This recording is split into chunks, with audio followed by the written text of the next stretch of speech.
জায়গাটা ভালো করে দেখেন, এই যে লতি বের হচ্ছে, যে আরও এমন গাছগুলা আছে। আসসালামাইকুম, ফাইমস এগ্রোভিশন ইউটিউব চ্যানেলে সকলকে স্বাগতম।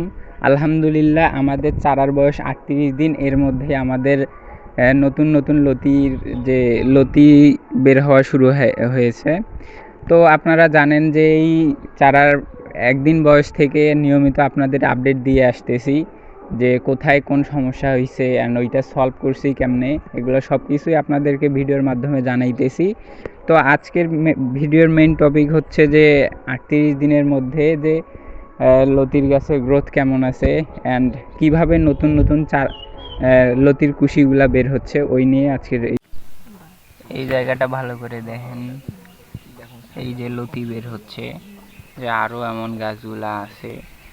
তো আমাদের 38 দিনে যে আমরা লতির ফলন পাওয়া শুরু করছি, এটা আসলে অনেক ভালো ব্যাপার। কারণ আমরা যখন চারাগুলো লাগাইছিলাম তখন ঠিক স্পেসিফিকভাবে জানতাম না যে কবে থেকে ফলন শুরু হবে। তো 40 দিন থেকে ফলন শুরু হয়েছে, এটা অনেক ভালো আলহামদুলিল্লাহ। সার ব্যবস্থাপনা আর পানি ব্যবস্থাপনা যদি ঠিক রাখা যায়, লতি কচুতে আর কোনো সমস্যা হওয়ার কথা না। আমাদের জমির এই সাইডটা একটু উঁচু, এই সাইডের গ্রোথ অনেক অনেক ভালো ওই সাইডের তুলনায়। কারণ আমাদের জমি প্রস্তুতের সময় একটু ভুল হয়েছিল, ওই সাইডটা নিচায় রাখা হয়েছে।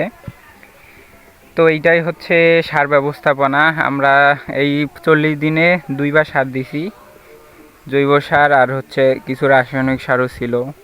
3 ধারা করে ছিল, ড্যাপ, পটাশ, ইউরিয়া।